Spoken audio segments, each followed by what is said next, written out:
Ini original production punya orang, tapi dia memberikan tugas itu kepada jejaka yang lain yang namanya aku tak ingat. Tapi pada ketika ini kita lihatkan Yal ditunjukkan kepada kita, dan ini adalah Bigatron. Zaxi ke Laxi saya tak pasti. Tapi salah satunya Lapar Rajin dan juga Darth Vader. Silap, Lamborghini. Bukan Darth Vader. Darth Vader punya ketua nama dia apa? Apa dia? Itu. Oh, apa Emperor Palpatine tu. Dia pakai macam gitu. Ya, betul. Rezar. Ya, Reza. Satu jejaka daripada Kelantan. Boleh cakap bahasa Kelantan. Yap. Tak ingat antara, tapi yalah. Oh, ya.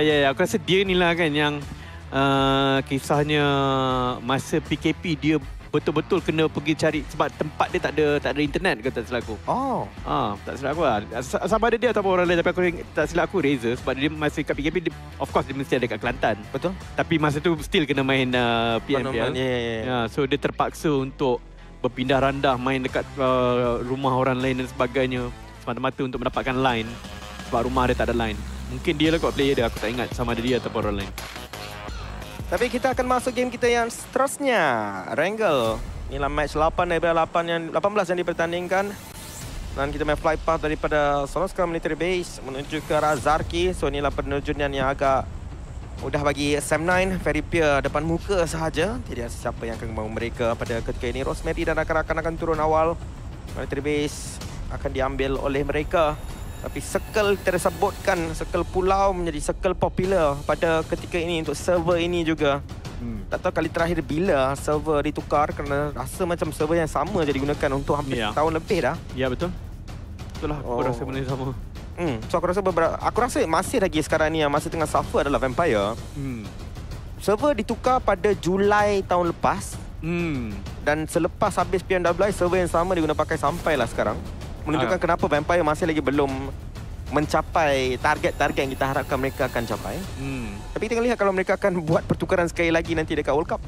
Ya, boleh jadi juga sebab itu adalah tempat mereka selalu lakukan apa-apa transfer dan sebagainya. Tapi yalah, itu satu benda lah yang aku suka dengan penaja kita sebenarnya. Sebab mengingatkan balik daripada cerita player daripada Kelantan tu, dia mengingatkan aku kepada cerita player R2K ataupun DBD ataupun Damansara dan sebagainya lah.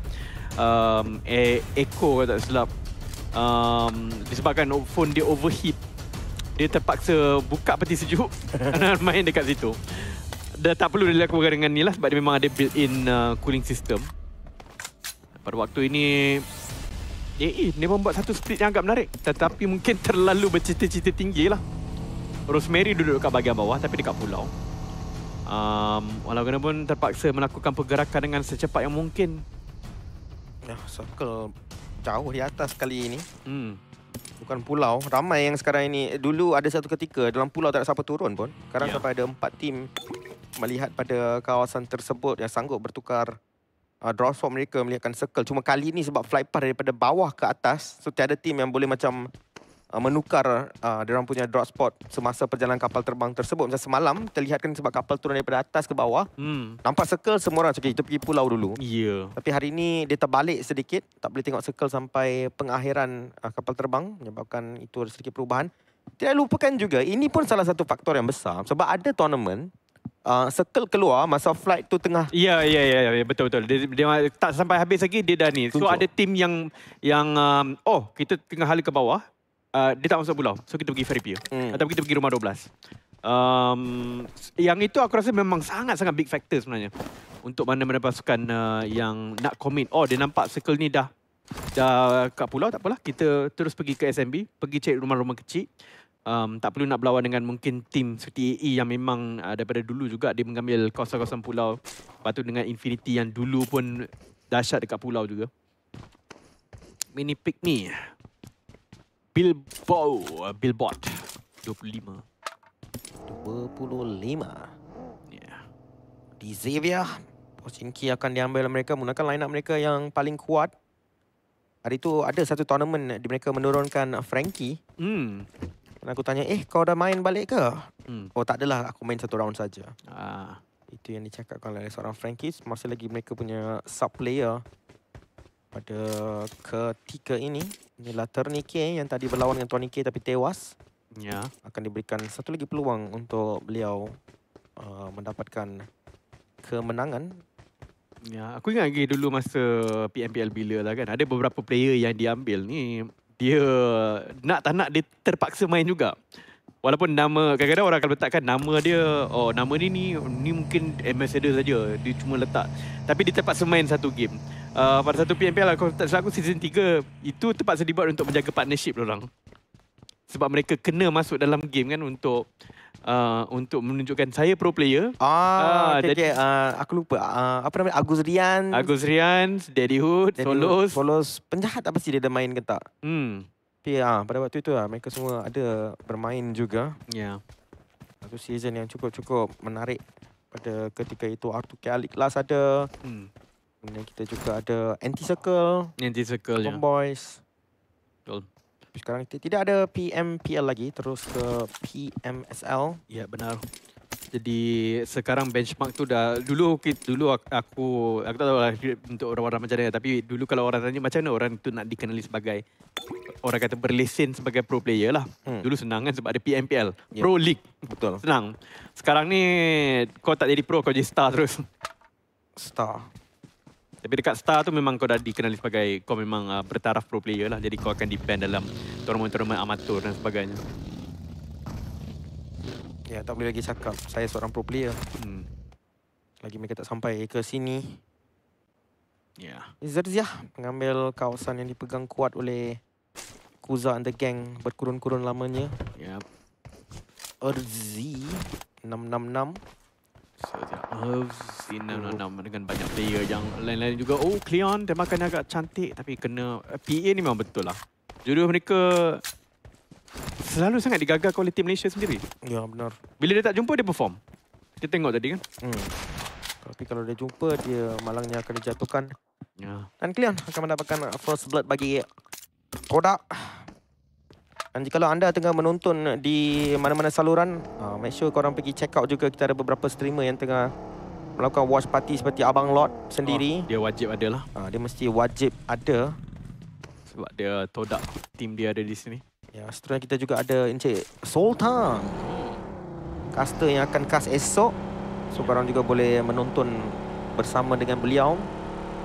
Sebenarnya rasanya Mahasa Ramen pun ada juga. Korang boleh menonton beliau di saluran Muka Buku. Ya. Tapi ada juga beberapa player-player yang lama juga ada stream yang aku ingat. Suncon.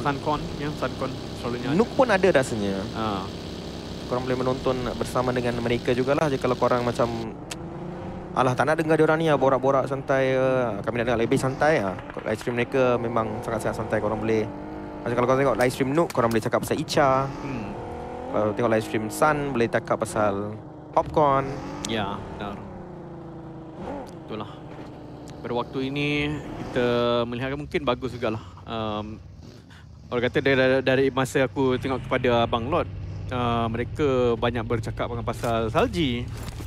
Kenapa? Cakap pro player tak patut main salji. Rasanya kalau first time tengok salji tu nak main salji, main je lah, tak ada masalah pun. Apa kes dengan salji ni? Oh, ni pasal apa, Kazan something. Kazan yang dekat Rusia tu. Pro player dekat sana kan dikatakan mungkin terlalu bazir masa bermain salji. Alah, itu pun boleh jadi kes. Itu pun boleh jadi isu. Aku rasa tak. Come on lah. Mungkin dia tak pernah jumpa salji lagi. Bagilah main. Aku sendiri pun tak pernah nampak salji. Kalau aku nampak salji memang aku terjun. Aku memang dah terbukti lah. Aku pernah nampak salji. Wow. Aku nampak salji tepi jalan kan. Wow. Aku bagi angkat orang-orang Jepun masa tu tengok. Alah, 1 jam tu tak akan mengubah apa-apalah. Ya, betul. Kalau dia pergi main salji 1 tahun tak praktis lain cerita. Ya, betul. Setengah jam dia lompat dalam salji tu, apa masalahnya? Korang ni mencari isu. Kesalahan saja. Biarlah orang nak main salji. Memang winter kan. Tapi apa-apa pun untuk BTR akan duduk di tempat mereka yang mereka agak selesa sebenarnya server ni. Banyak hard shift. Betul, pingpong. Dan itu akan menyebabkan Sam9 masih lagi dalam keadaan yang okey lah. Yudo Lions juga sama dah masuk di bawah. Tapi untuk Yudo Lions, tempat mereka sebentar lagi mungkin ada banyak saingan yang akan masuk. Kali ini, hari ini tak seperti semalam. 62 orang masih lagi hidup. Ya. So tiba-tiba tempo permainan betul-betul bukan dikompres, disuppress. Ya, betul. Oleh grup B. Ya. Yang bermain pada ketika ini. Rasanya grup C memang betul-betul welcome. Bukan grup C ke? Grup A betul-betul welcome untuk... Betul, grup C, betul. Marilah lawan situ kan. Tapi grup B betul-betul suppress diorang punya permainan barbar itu, menyebabkan game sangat-sangat slow. Sangat slow. Dan ya, aku rasa sebab apa yang berlaku dekat Sunhawk tadi mungkin menyebabkan grup B ni agak terkejut jugalah. Sebab semua grup B, hampir semua grup B tak perform langsung dekat Sunhawk tadi. Jadi mereka mungkin mengambil pendekatan konservatif. Satu itu, satu lagi mungkin sebab semua orang bersedia melihat pada circle semalam. Banyak turun ke bawah dulu. So mungkin lebih bersedia untuk benda itu. Tetapi rupanya bukan. Dia naik ke atas pula. So pendekatan berhati-hati diambil oleh semua pasukan yang bermain untuk waktu ini. Grup B dan C. Tapi Sam9 akan dijatuhkan terlebih dahulu. Ada perlawanan akan berlaku. Tapi Zezia, diorang dalam disadvantage sebab Sam9 semua ada dekat sini. Manakala untuk Zezia ada yang berpisah. Ya, 2 orang mereka berjaya untuk dapatkan secara kekal 2 mata penyingkiran. Sudah pun ada bagi Sam9 yang di knockdown juga. Sudah pun dipegang smoke dibaling juga oleh Sodap. Supaya third party tidak mengganggu mereka. 2 mata berharga bagi Sam9 dan Compound juga akan diambil. Zezia kesilapan melakukan splitting. Mungkin diorang ni masih lagi fikir yang tak ada siapa akan langgar. Tim yang main semalam akan langgar Compound. Kau tak boleh main macam Nova di Dubai, di mana dia buat splitting 2-2. Tak ada siapa berani langgar pada ketika itulah. Semua orang ingat, kita kena main slow, kena main slow. Tapi kalau ada tim yang ada mentality yang memang nak main laju, dan dia memang nak langgar, engkau memang akan jadi korban. Lagi-lagi pula kau tak dapat full 50% of your power je kan kau letak. Kau lawan dengan orang yang ada 100% power dekat situ, memang akan gagal. Tak kira lah kau hebat macam mana pun. Numbers ataupun nombor adalah salah satu kiraan yang kau kena ambil. Dan Yudo Lions juga berjaya mendapatkan Vampire ini yang tadi kita perkatakan. Yudo Lions sedang menunggu. Mereka dekat bawah dan ramai orang nak masuk daripada bawah itu. Satu mata yang sangat berharga sebenarnya bagi Yal kalau mereka dapatkan play ini. Tapi bantuan sudah pun sampai daripada Vampire. Tetapi sekarang terlihatkan Yal sempatkan mereka backup cepat-cepat. Tonike meluahkan DBS. Dia flick, dia dapat satu, dia bunuh secara langsung. Malang dia tak dapat kill ke atas. Schweppes.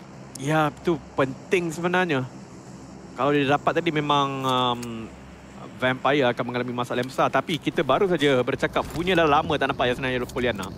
Kita akan dapatkan satu circle Yasnaya Poliana. Terima kasih. Ya, baru kena kutuk sikit. Kena disebut sikit. Baru pergi Yasnaya Poliana. Lama dah tak dapat Yasnaya Poliana. Okey dah, bagilah kau Yasnaya Poliana. Dan kalau diikutkan daripada sejarah-sejarah yang berlaku, kalau Yasnaya Poliana ni jarang dia nak lawan dekat bandar. Dia akan pergi ke field yang macam kau cakap tu lah. Tapi kali ni nampak macam boleh pergi ke bandar. Ya. Sebab bandar betul-betul di kawasan pusat pada ketika ni. Tapi boom, jatuh mati terus Razy. The body chicken itu akan continue. Memang betul-betul tusun yang seteruk-teruknya. Tiada apa-apa elimination pembalasan. Tetapi Todak akan ada dengan Talon sebelah Ryu. Okay, Jay, sebelum kau proceed, aku ada soalan. Tapi katanya Yuhai berjaya dapat satu knockdown kat Zerja. Zerja tinggal satu orang player saja. Rata habis. Sam9 akan dapat 4 mata. Untuk engkau, dekat Yasnaya kompon-kompon ni, kawasan mana yang paling baik? Adakah tengah-tengah pusat bandar? Ataupun kawasan yang dipegang oleh tim Merun tersebut? Di mana exit sangat-sangat senang? Merun. Aku tak pernah lagi dalam sejarah untuk PMGC, PNWL, PNWI, PNN duduk kat tengah bandar. Tak pernah menang. Jarang menang. Jarang-jarang end dekat sana. Tak tahulah kalau game ni memang saja nak bagi aku salah. Tetapi dalam setiap game Yasnaya yang kita tengok, hujung bandar paling best. Paling okey. Tapi tadi Yal akan satu jatuh. Tapi mereka sudah mendapatkan mata penyingkiran sebentar tadi. Rosemary mendapatkan satu. 3 lawan 3. Tapi satu dalam keadaan knockdown. Sudah pun diambil juga. Yal tinggal 2 orang player sekarang ini. Sempat untuk mengelut sebelum berlawan. DBS lawan DBS. Belum siapa yang kena terlebih dahulu. AE yang kena. Yal sekarang tinggal 1 orang. Berat situasi ini. Tetapi ia juga akan mencacatkan bilangan player yang ada pada AE. Mereka kehilangan 1 player yang penting. Meninggalkan Jimmy sahaja. Tetapi kalau ada orang yang kau nak tinggalkan seorang, itu mestilah player daripada DBD sebelum ini, iaitu encik seorang Jimmy yang boleh menjaga diri sendiri.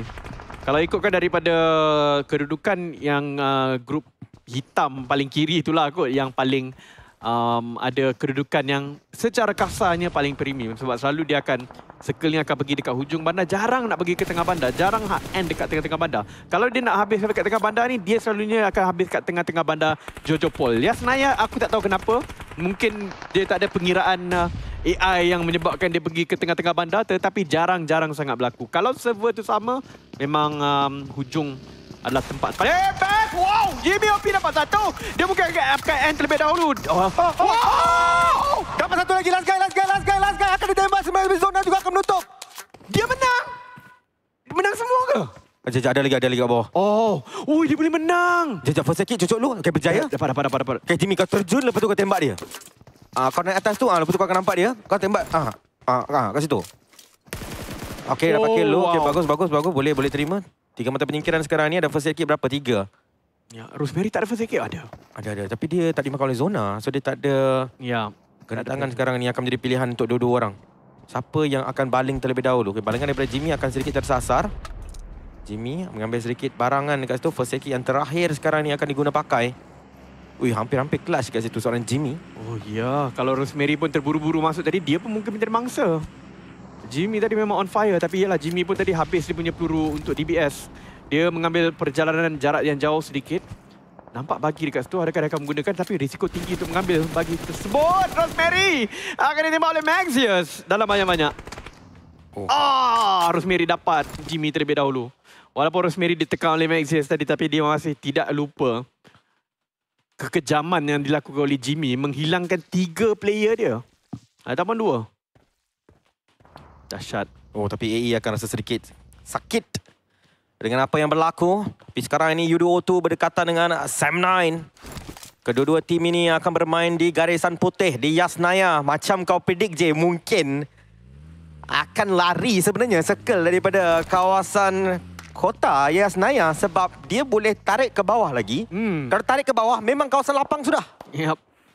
Tu yang sukar sikit. Aku tak rasa tak sepatutnya ada analis akan meletakkan macam kalau circle dekat Yasnaya ni kau duduk kat tengah bandar. Aku rasa macam tak relevan langsung sebab tak pernah relevan dalam 4-5 tahun kita cast PUBG ni kan.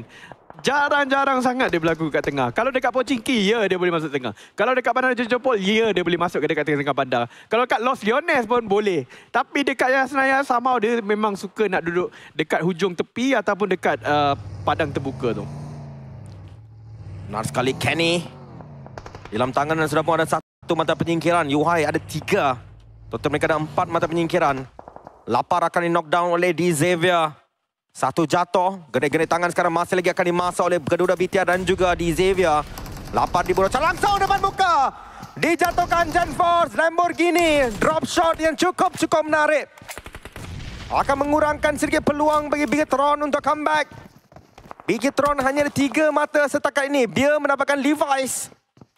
So akan ada sedikit momentum kurang dan Zaxi akan gunakan perkara tersebut sebaik mungkin mendapatkan 1 mata penyingkiran bagi round ni. Lamborghini menembak di kawasan tangga. Tapi Zaxi masih lagi DBS mencari player tersebut. Belum lagi menembak di kawasan luar. Dia tahu ada orang. Dia melihatkan player itu keluar.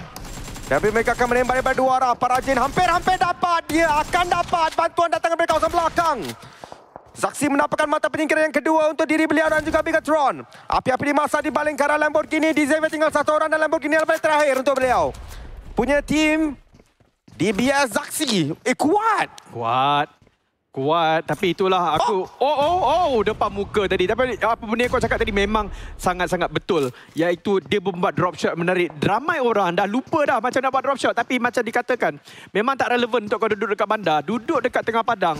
Tapi drop shot itu sangat-sangat penting pada meta season 3 dan 4. Di mana ada orang main 4 finger, 5 finger semata-mata. Tetapi disebabkan benda ini, drop shot dah tak relevan. DBS ni yang menghilangkan kepentingan drop shot. Jadi dengan Lamborghini masih ada muscle memory untuk buat drop shot tu memang satu benda yang menarik macam kau cakap. Menyebabkan sekarang BTR tinggal 2. Tapi dia menang fight tersebut. D. Xavier sudah pun dikeluarkan pada ketika ini. 12 tim bermain. Kota tak relevan lagi. Kawasan lapang Yasnaya. Kawasan gandum. akan sekali lagi menjadi kawasan perlawanan. Tapi U2O2 sekarang ni akan menyerang. Mereka mengantar ke 4 player mereka ke depan Dab. Mengawal daripada kawasan satu, turun ke bawah terlebih dahulu. Tuan Kenny memang satu grenade tangan. Tembakan yang lepas oleh Abi. Abi mendapatkan Dab. Satu orang berjaya dijatuhkan. Grenade tangan menuju ke arah Abi. Abi nyawa sangat-sangat rendah sekarang ni. Satu lagi grenade tangan kena masak. Nampak pergerakan daripada Kenny. Tapi itu grenade depan muka beliau. Dia tak sempat balik. Yuhai berjaya dapatkan Abi. 1 for 1 knock sekarang ni. Brian juga. Masa satu grenade tangan membaling ke arah Yen. Tapi dia terlantun. Alamak. Terlantun. Tidak mengenai sasaran. Depan muka ada satu orang jumper mendapatkan Brian.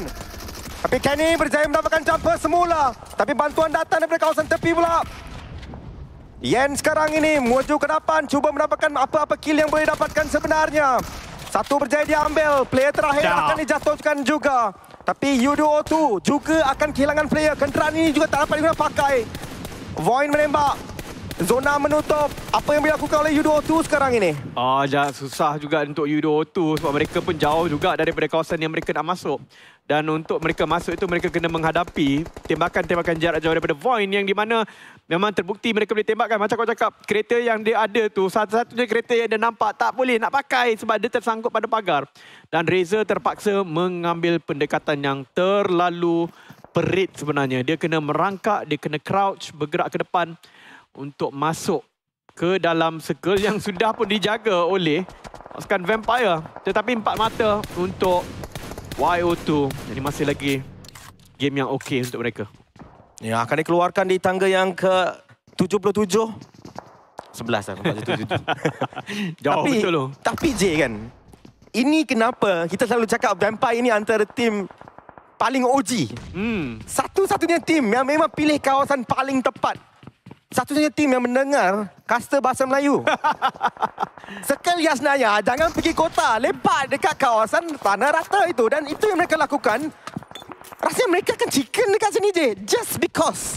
Betul. Mereka pilih kawasan itu. Cuba kau tengok berapa ramai orang akan ada dalam penglihatan mereka the moment tim-tim ni semua keluar daripada kota. Ya. Fishing dengan dynamite itu orang panggil. Itu memang betul, tapi ya masih lagi kena dibuktikan lah daripada stage yang ke-6 ini betul ke circle itu pergi ke bahagian padang. Sebab aku tak nak jinx bukan cakap benda ni kan dengan tiba-tiba circle tu nak tarik ke tempat yang lain pula. Tetapi selalunya caster bahasa Melayu ni dia betul. Dia betul sebetul-betulnya. Betul-betul lari daripada kota. Ya, tak payah duduk kota. Duduk Yasnaya tak payah duduk kota. Kita dah tahu dah benda ni. Kami dah cakap benda ni sebelum game bermula. Ya, betul. Ternike. 5 tahun buat PUBG Mobile. Tak pernah dia nak duduk kat kota Yasnaya tu. Kami dah tengok terlalu banyak game. Banyak sangat game. Kami dah tengok terlalu banyak orang melompat seperti kucing tapi mati. Seperti jingle. Warna favourite awak. Oh ya, betul. Jingle yang ada bayang-bayang. Itu yang menariknya. Tapi ya, memang macam kau cakap, sekarang adalah masa untuk memancing. Untuk menjala sebenarnya. Macam kau cakap, memancing dengan menggunakan bom tangan. Menembak orang di bahagian-bahagian tepi ni. Selalunya orang yang duduk kat tengah-tengah padang lah yang menang. Tapi Vampire pun dia pilih tempat yang tepat. Cuma tak setepat-tepatnya lah sebab dia masih lagi kat luar. Soas sekarang ini bergerak ke depan. Smoke akan dibaling play terakhir untuk tim beliau. STX sekarang akan diserang dari kawasan atas. Dapat satu. Red Face mendapatkan mata penyingkiran yang kedua. Terlihatkan juga kat sini. Terlihatkan satu tim akan menggerakkan kenderaan terus melanggar kawasan depan. Bergerak daripada kawasan kota. Akan ditekan. Sempat. Hui. Dia berjaya lepaskan diri. Letupan berlaku. 2 orang dalam keadaan knockdown. Masalah Ternike. Sekarang kau tak boleh parking macam tu. Cepat-cepat. Kena cari kawasan untuk dia melindung. Dia tak buat perkara tersebut. Hilang. Hilang terus. Ini bukan tempat buat praktis JPJ, bro. Tak payah nak eja sangat parking tu. Lalu je dah keluar, lompat daripada kereta, cari batu, cari orang kata bukit gandum itu dan sebagainya. Todak berjaya mendapatkan 4 markah buat waktu ini. Tetapi yang menariknya, sekali lagi PEA menjadi survivor yang agak lama. Mereka ada 1 markah sudah dalam tangan, boleh mencari lebih banyak lagi. Dia ada 2 markah tambahan minimum daripada placement point. PA memang peningkatan yang sangat mendadak pada hari ini. Walaupun masih lagi minimum tetapi it's something orang kata. Masih lagi sesuatu untuk mereka gembira dan sambutkan dengan gembira. Cleon sekarang ini melakukan tembakan ke arah PA. 2 tim Malaysia berada dalam top 6. Kebangkitan yang cukup-cukup besar daripada PA. Tapi satu player mereka dalam keadaan knockdown. Grenade tangan dibaling. Sedikit tersasar. Yang kedua juga akan knockdown tapi tidak. Terkena grenade tangan tersebut, PA masih lagi bernyawa. Revival masih lagi dapat dilakukan. Aggression yang cuba dilakukan oleh Todak digagalkan sesedikit perlahan pergerakan mereka ke depan. Top 5 untuk dua tim Malaysia. Cleon grenade tangan. Letupan akan berlaku dekat situ. Apa yang dia baling? Apa yang dia baling? Depan belakang ada grenade. Terlalu banyak grenade. Dia kena lakukan revival terlebih dahulu. Sempat ke satu sudah jatuh. Adam. Yo. Masih lagi hidup. Bapak lihatnya budak ni. Satu lagi akan dibaling tapi ini mungkin akan menamatkan permainan daripada mereka. Todak akan bangkit semula dengan 3 orang player. 7 orang masih lagi hidup. Adakah bring it on akan dijerit ataupun langgar saja Todak? Ya, betul lah dia. Tapi masalahnya Todak sekarang ini mereka tidak perlu melanggar. Mereka hanya perlu menunggu saja. Semua orang di bahagian tepi ini diratakan sedikit demi sedikit. Sama ada daripada Void ataupun Vampire. Dan mereka mengambil risiko yang paling minimum. Itu yang rasanya tindakan yang boleh diambil. Tapi untuk pasukan Vampire belum lagi ada orang kata elimination yang terlalu maksimum. Agak mengejutkan. Tetapi Todak ada sebahagian daripada circle. Ini menyebabkan mereka tidak perlu bergerak. Mereka tidak perlu bergerak sangat. Mantap Tam, berjaya dapatkan satu lagi. Talon berjaya untuk dikeluarkan. Ada peluang bagi Todak mendapatkan winner-winner chicken dinner. 3 orang player. Dia kena harapkan dua tim ini berlawan terlebih dahulu. Dua-dua tim ini memang kuat. Void. Ada Zeta. Vampire ada Tony K. Todak kita ada Abang Lord. Itu yang penting. Tapi number advantage ada pada Vampire dan juga Void. So dua ni memang kena berlawan terlebih dahulu. Itu yang akan berlaku. Nuzi dijatuhkan. Nuzi ditembak oleh Zeta secara kekal. Tam juga sekarang ni akan menekan tim Vampire. Vampire dalam kesukaran. 2 player saja hidup. Tony K tadi nyawanya sangat-sangat rendah. Tony K belum lagi jatuh sebenarnya. Okay, sekarang jatuh Tony K. Dijatuh oleh Ryu.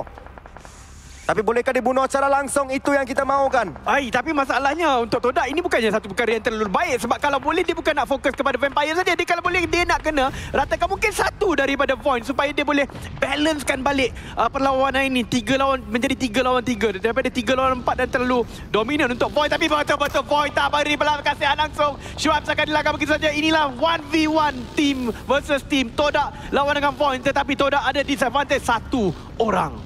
Satu knockdown saja diperlukan untuk mereka menjadikan 3 lawan 3 seri. Todak, bukan Todak. Tam pernah berada dalam kedudukan ini. Tam pernah tewas dalam kedudukan ini. So kita harapkan pembelajaran, pengajaran yang didapatkan daripada game season lepas itu boleh diguna pakai dekat sini untuk mendapatkan winner-winner chicken dinner. Masih lagi hidup Tam tersebut di mana kata Tam dapat satu. Jejaka daripada Johor ini memang terlalu kacak pada waktu ini. Kenderaannya sudah berasap.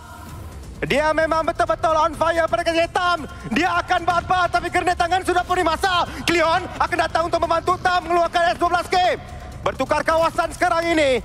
Mencari target untuk ditembak depan muka Tam. Tembak dia. Alamak Tam. Tam akan jatuh. Revival sempat untuk dilakukan semula. Maxius. 4 lawan 2. Cleon kena clutch. Cleon juga akan jatuh. Last guy sekarang ni Ryu dapat target tembakan yang lepaskan tidak cukup untuk player tersebut tapi informasi sekarang ada pada Void. Ini memang boleh kata set and done juga sebab di bahagian kiri memang Void akan dapat selamatkan segala-galanya. Ia akan menjadi perlawanan 4 lawan 1 tetapi Todak telah melakukan yang terbaik sekarang ini. 13 markah di dalam tangan itu yang pastinya. Yang menjadi persoalan adalah bolehkah menjadikan 14 ataupun 15 kalau dia dapat satu ini secara kekal. Tapi Ryu akan dikejar beramai-ramai. 4 lawan 1. Keajaiban saja yang boleh menyelamatkannya. Ryu mampu dia buat benda tu. Dia hampir-hampir mendapatkan satu. Dia dapat satu. Dia kena cari lagi satu. Dia dapat! Dia dapat 2 je! Dia dapat 2 je! Dia kena lawan lagi satu orang. Ryu tembak dari Ryu. Gila lah Ryu! 1v1! Persen kita ada. Dia dapatkan 1-5 sama Chicken. Chicken Dinner boleh berlaku. Chicken Dinner boleh berlaku. Wow! Hampir! Wow! Kau gila lah Ryu. Jangan buat orang jadi boleh. Tapi itulah Void pun boleh nampak mereka berpeluh dekat situ. Berpeluh. 3 jatuh. Nasib baik Ryu tu tidak ada first aid.